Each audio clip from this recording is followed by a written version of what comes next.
So today on Bilateral Bites with the Australia-India Institute in Delhi, we're going to talk about the role of women in leadership during a crisis.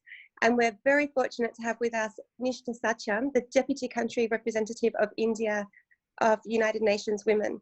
Nishtha, thanks very much for being with us here today. It's my pleasure, my privilege, my honor. That's lovely.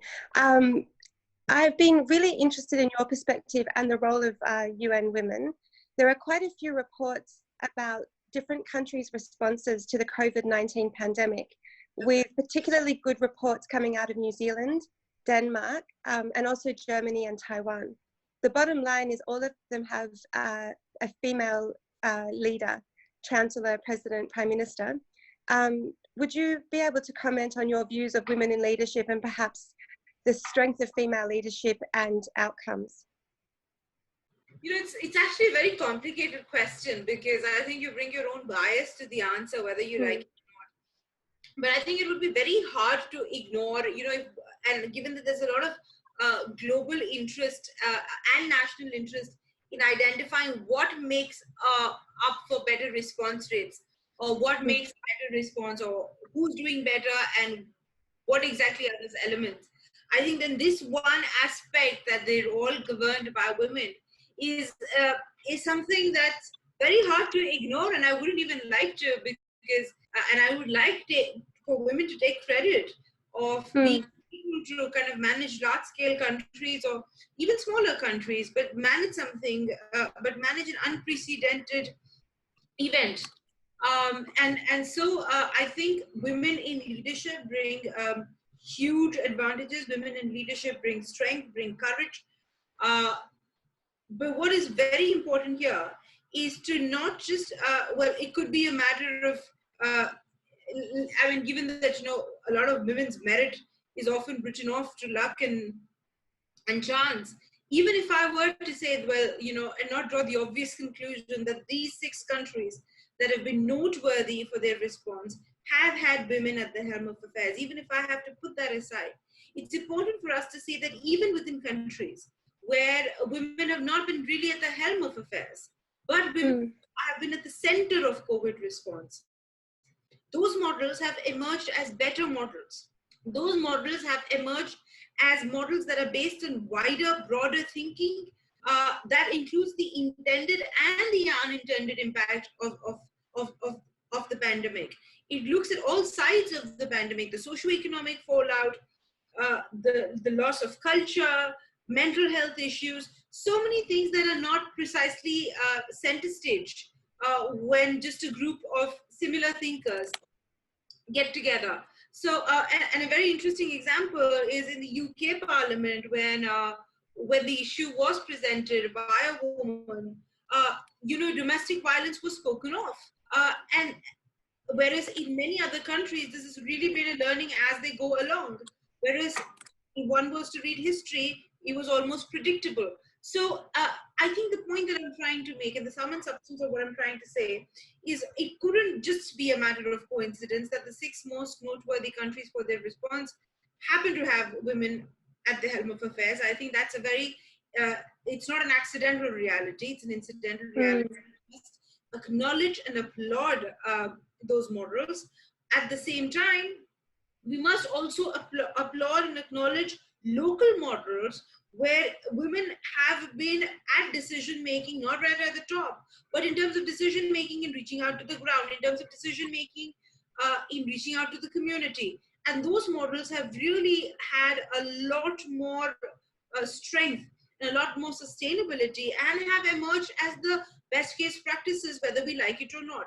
So there is something very, very obvious about the link between an exhaustive, well thought of pandemic response and women in leadership, or diversity in thinking, and therefore diversity in responding. No, that's really interesting, and you've touched on quite a diversity of issues there, and the human centrism of the issue we face as well, by looking at the multi-dimensions that are impacted by something like a crisis of this nature, and the pressures that we're put upon when we're in isolation. Because you Right. touched on domestic violence and the UK angle, I just wanted to bring us back to domestic violence. This is a global problem each country is facing, and as most countries now affected by pandemic are turning to isolation to curb the contagion, one of the obvious consequences is having to potentially co-house with someone who might be your oppressor, or put yourself in a position of violence or victimhood. We had such a powerful Me Too movement in recent times. We're now in a situation where countries are fast realizing they have to commit funds, not just socioeconomically, but also to address lifelines and domestic violence and other types of support and welfare. How do you see this playing out? And do you think that we've potentially lost ground for gender equality and domestic violence issues in the current isolation context? Well, honestly, I mean, it's a dilemma. It's a complex situation. I don't know whether we've particularly lost ground, or did we not gain ground in the first place? Sure. Because as soon as there's a pandemic, as soon as there's something to deal with, you see that women are pushed to the margins. It doesn't take much time for women to get back into that life cycle of multidimensional poverty, of which violence is one part. But it doesn't take much time to women to get back there. So the question is, how far did they move away from that circle in the first place, that just about a slight economic shock is able to get them back into that life cycle of abuse? And the reality is that India is not in isolation. Around the world, we've seen about a 40% or a 30 to 40% surge in domestic violence. We've seen a pushback on women wanting to come back to the labor force.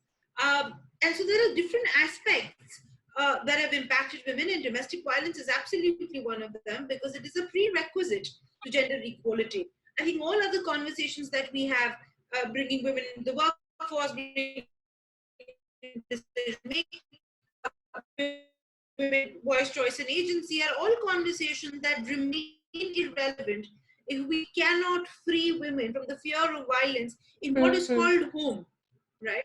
So it is very, very heart-wrenching, and it's very, very sad, but was almost predictable that in any disaster, more so in a pandemic like this, there is going to be a pushback to women, and that we know has happened, not just here, across the globe. It almost is what we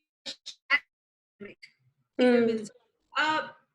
Now the truth is that yes, UN Women, along with governments and so many agencies across the world, are now beginning, not beginning, but are now kind of putting in everything that they have to address the issue, to ensure that we don't kind of reverse the gains that we have made.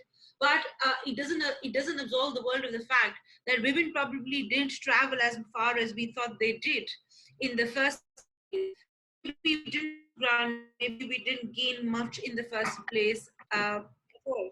So the only thing that is easier is now, when we speak to some of our stakeholders, we don't have to go about convincing that domestic violence is an issue. It is because it is emerged as such an obvious reality, surprising to some, shocking to some, predictable to some.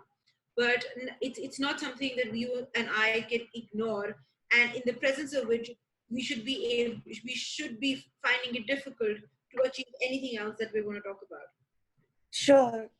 No, these are really important points to make, and it's important to at least bring transparency or openness to these issues, and to understand that they're happening. Tanya, sorry, if I may just add and elaborate on that. You see, I mean, now in the case of India, because there's this lot of pushback that one gets on data, which is, where are the numbers? Who's investigating? Can this be fully attributed to a lockdown? But what we know for sure, I mean, even if we look, what is the percentage of these numbers in relation to the total number of crimes? So there's a lot of justification that one is still having to go through to even establish this as a very, very worrying trend. But even in those circumstances, there are things that kind of highlight the nature of the issue. For example, even in India, in the first 10 days of the lockdown, about 279 cases came to fore. And this is data that is put out by the NCW. In those cases, about 113 cases are cases that have been registered online and not through a phone line. Okay. That's a fundamental shift in how reporting happens, which essentially also points us to the fact, and it's an educated guess, that women find it very difficult to make that call when they're locked in with the abuser. So that kind of highlights the plight of women in homes and how home can mean different things to different people. For a lot of women, those four walls remind them of horror, terror, fear, and abuse. No, it's a really good point as well. I think that when we think about the medium or the vehicle by which we use to access help or to get our message out, whether that in itself is impacted by the situation we're now in. So if it's not a safe space in which to have a conversation where you can't not be overheard, how do you get your message out? If you can't leave the house and you can't even get your message out. And then of course, that would lead to other questions about access, internet access as well. Yeah, access and the fear of retaliation. So what happens once you do make that call, or someone hears you make that call, but you can't step out of the house? So where do you go? The fact that women have not had access to their mothers' homes, or to be able to go to their sister or brothers or people who really care for them and have been there for them, has been that loss of confidence in women to stand up and actually report the issue. So I think it's very important when we talk about domestic violence to not just look at the larger ticker, but also read some of these data points to understand better the very nature of what is unfolding in front of us.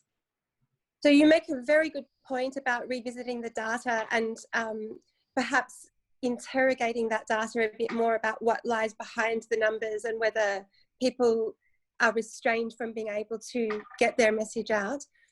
Turning to action and what we can do for people.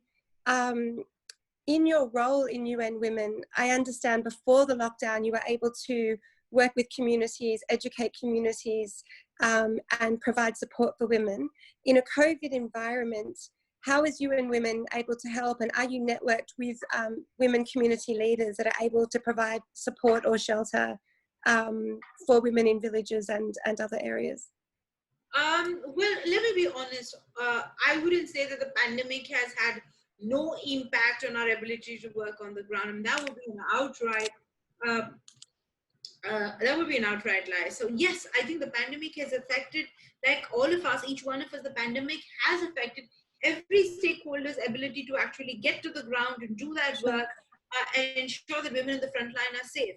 But what happens is that when you're up, at least particularly in the case of UN Women, our primary stakeholders is the government of India and state governments and the civil society. Both actors have been very, very active on the ground and have been actually the first responders in such a situation. So despite the great challenges, I think the civil society and the government has done some incredible work in reaching out to the last mile, and we stand there to support them. In this particular case of domestic violence, on this particular issue of domestic violence, UN Women works very closely with the National Commission of Women, the Ministry of Women and Children, and of course their state counterparts to do three things. One, of course, is to provide immediate response in terms of either a technology solution or in terms of psychosocial support for women, and identify models of response in such environments. So for example, now we are working on a WhatsApp or a tech-based solution with NCW to ensure that women who register cases get an immediate response and get a call from a counselor who they can speak to in vernacular. The other thing, of course, is research and data generation. I think a lot of the gap is also investigating the issue further and understanding what happens, what happens and how it happens and what could be the best response. Because, these are tricky circumstances. There are a lot of unintended impact. There's a lot of unintended impact in responding thoughtlessly in these environments. So research and data becomes a very, very critical component of how we go further. The third, I think there's a lot of best practices that exist in the country. I mean, honestly, I think for the first time, the world is looking at collective wisdom and collective action as a tool. But if you look at India, women have mastered that tool to move their lives forward and to enable more meaningful development and better well-being for their families and communities. So one role for the UN is also to look around and see what are those best practices that can be exchanged between countries, between communities, and also to draw lessons and not reinvent the wheel, because I think a lot of wisdom exists in how this country has functioned, particularly when you look at the women's movement, cluster-based approaches, community kitchens, work from home models. All of these now suddenly have kind of caught the attention of policymakers, but these have existed really for a while. So I think it's an important time to look deeply within your own countries to see where those models already exist. And I think COVID-19 has given us an opportunity to set a new normal, to reset the button, or to press the reset button, and what we want. And today, as policymakers or a part of policy making, those who inform and influence policy making, I think it's an interesting and opportune time to ensure that some of the lessons that we have learned is actually an intentional part of the new normal, right? And because we can't go back to the normal that we knew, because that was the problem in the first place. So what is it, and how are we spending our time in collecting those best practices? So that's another very, very big part of our role. And the last bit of our role is, of course, to tap into the informal, if I may call, the informal knowledge and action networks that UN Women has been able to build with women on the ground. For example, the work that we've done with elected women representatives. Again, today, India is home to the largest number of women in grassroots politics anywhere in the world. India has the largest number of women in frontline healthcare delivery as ASHA workers and Anganwadi workers. So there are women, UN Women in its almost decade of working has been able to leverage some of these very robust mechanisms that have emerged to be very relevant, very wise and very prudent models of moving forward, and also very, very effective in terms of communication and action. I think you've really touched on a very important point, not just focusing on women in leadership in those very top roles, but the role that women play in those other necessary points of representation and of service. So women in politics at the community level, as you just spoke about, and grassroots levels, as well as women in the front line of health work as well. That's a really important point. You touched on new normal. I wanted to ask you, I'm not sure if UN Women have a role or not in India, but as the Me Too positive kind of hashtag movement happened several years ago, trying to bring to light stories so that women felt emancipated to share, now there seems to be a disturbing trend of something called Boys in Locker Room, BOIS, Boys in Locker Room on Instagram. I don't know if you've heard about that. What's chilling to me about that movement is that this isn't about actions or crimes that have been done. It's about derogatory comments. It's about an interaction or a view of women that is being promulgated, and in some cases potentially even planning to commit a violent crime. Are you aware of this movement, and can anything be done in a new normal situation to intervene and prevent violence from occurring? Right. So yeah, I am aware, and in fact, it's a very disturbing conversation. It's been on my heart, and it's weighed very heavy on my heart for the last couple of days. I think there are a certain number of lessons that I think the world has learned. Some from the pandemic, some before, but the learnings are pretty consistent. And one of them is to speak, is to not be able to change the world without bringing men and boys into this conversation. I think it's a very obvious, but it's a very late learned lesson in the world that you might be fighting out there for women's rights. But if you are not talking to those, and if you are not including those or mobilizing those who need to be converted, then you are running a chance of making no change. And I think this is a reminder that we need to bring more men and boys into the conversation. Uh, right from the beginning, at a time when they're young, uh, when these conversations start happening.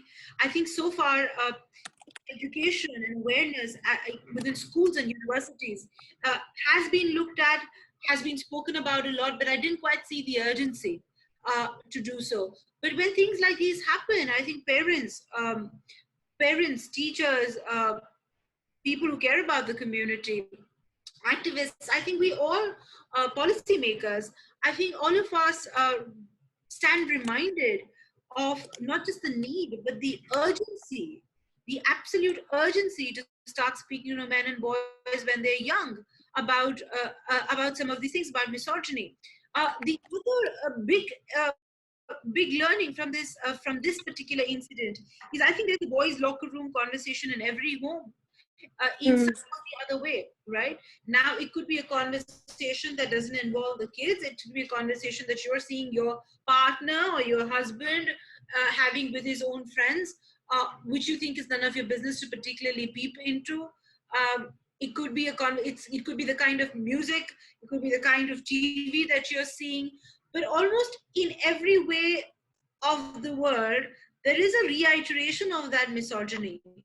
So some of these conversations should cease to surprise us, because we're all a part of getting them, and we're all a part, whether we want or not, somewhere, knowing of these conversations which we choose to do nothing about, and then it becomes one of these incidences, and then we, you push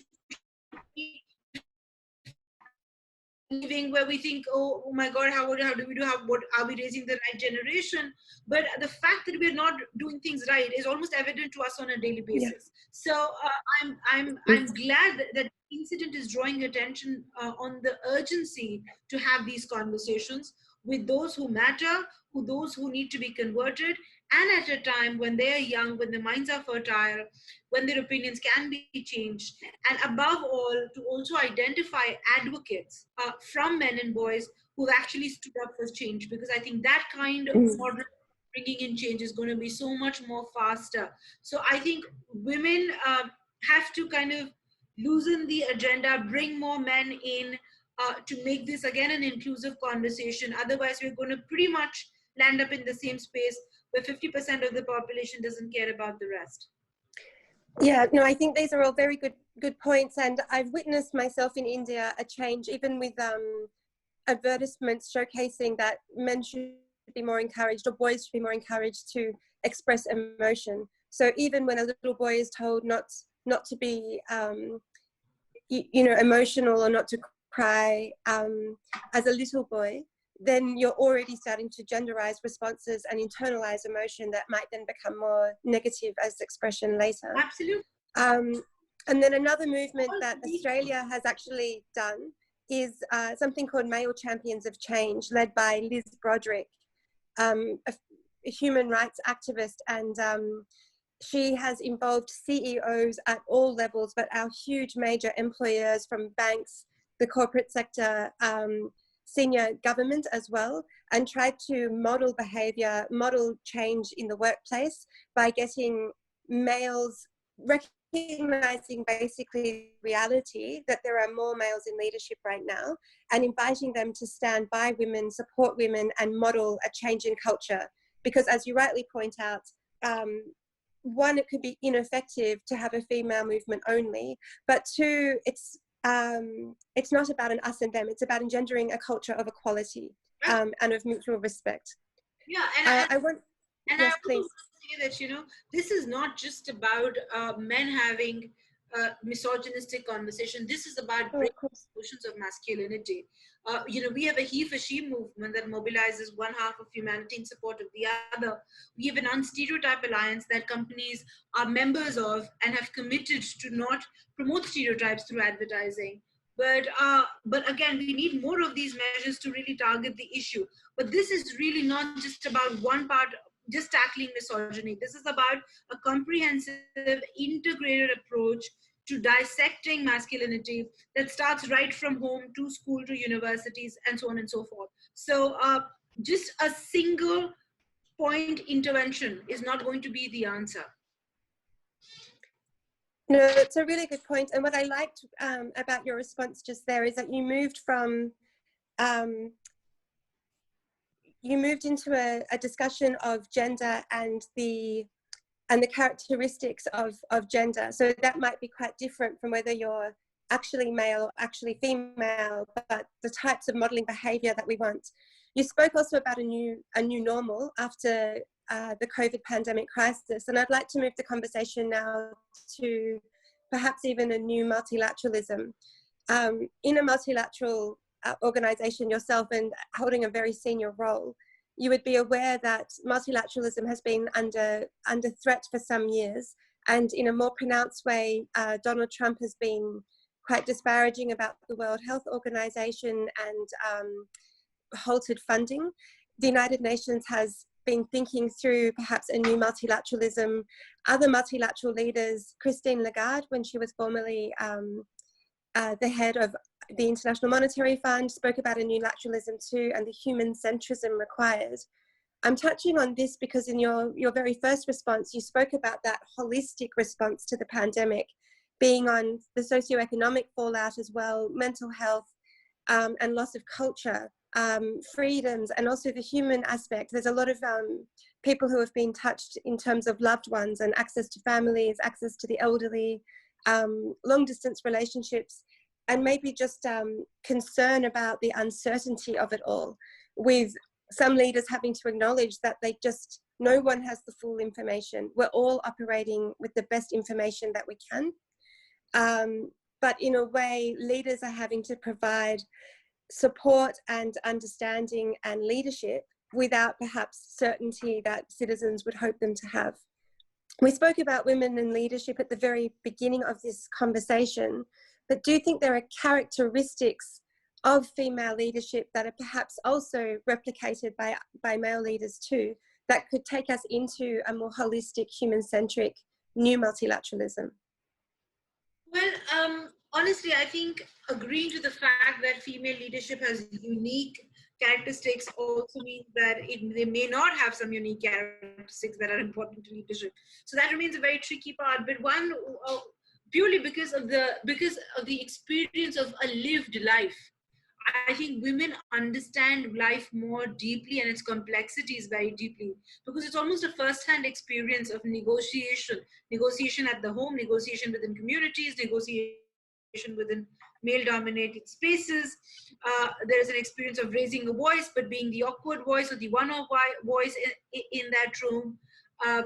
And of course, the world knows that women have had to prove much, much more merit to be where they are as compared to men. So, needless to say, I think the benefit that the world stands to derive from a more diverse decision-making pool is immense. And I think there have been numerous. I'm almost bored of quoting these studies because I've just done this so many times. But I want to say that I think the data is out there for people to see. And to be honest, it shouldn't even require us a business case to bring more women into decision making, because there is a humanitarian case.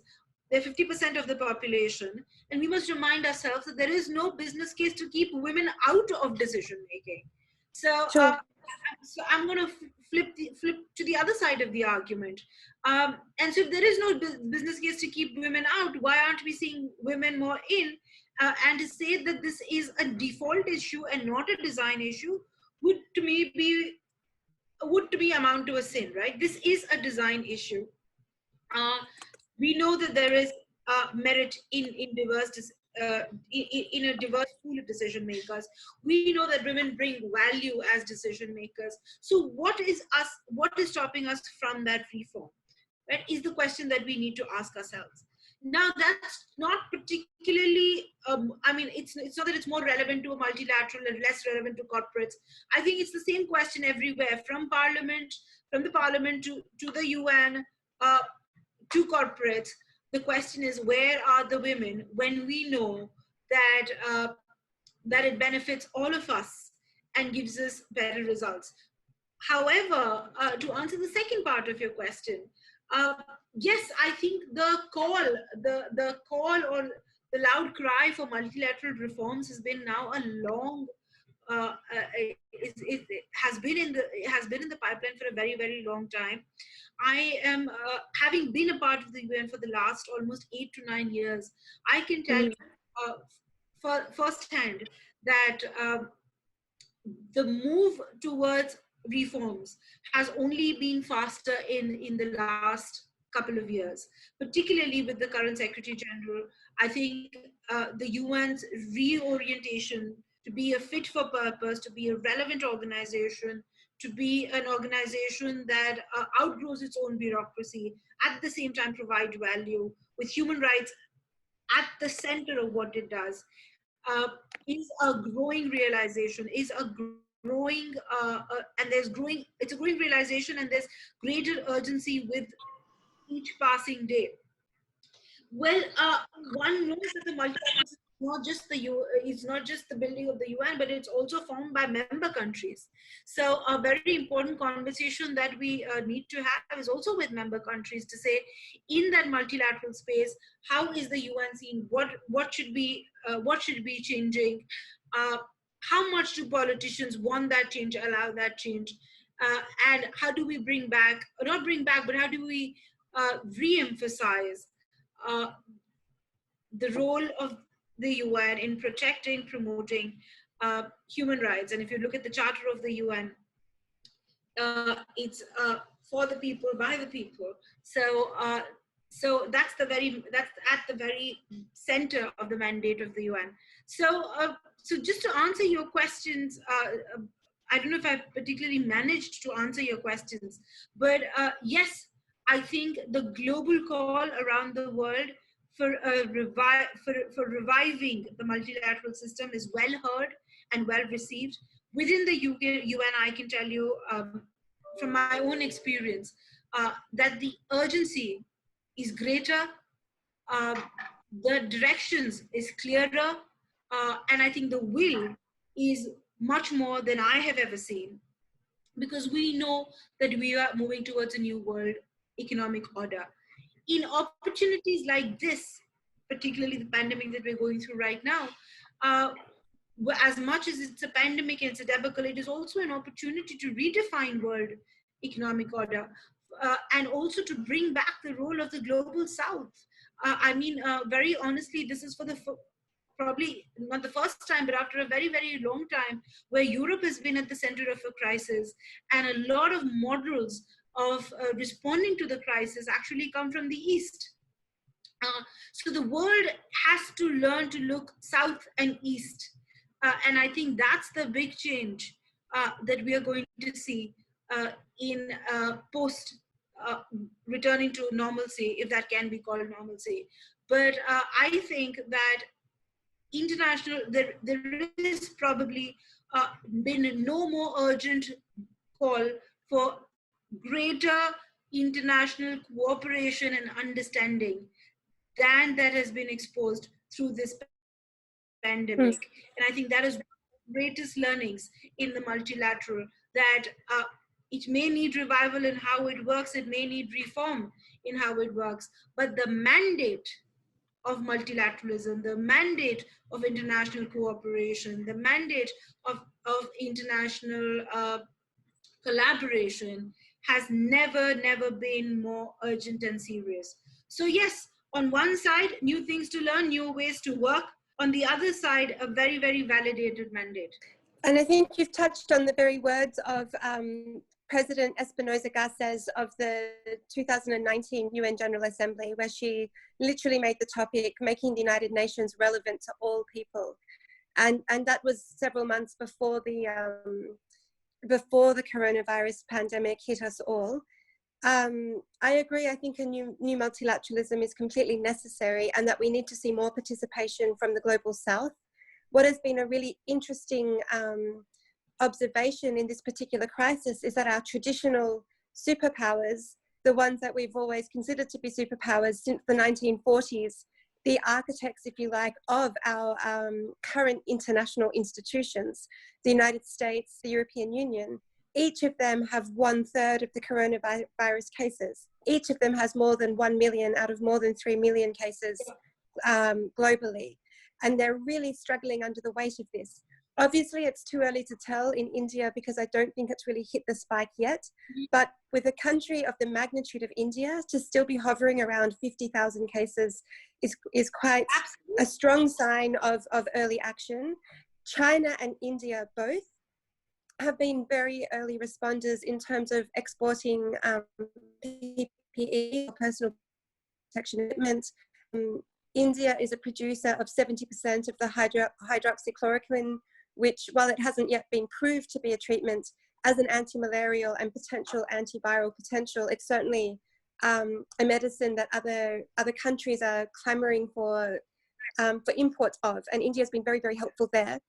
India is also, under Prime Minister Modi, being quite a leader, I think, as India always has been, of Global South issues, both in the United Nations and in the World Trade Organization, being a front leader, you know, even in the non-alignment movement, and then most particularly as the leader of the Group of 77 to effect change.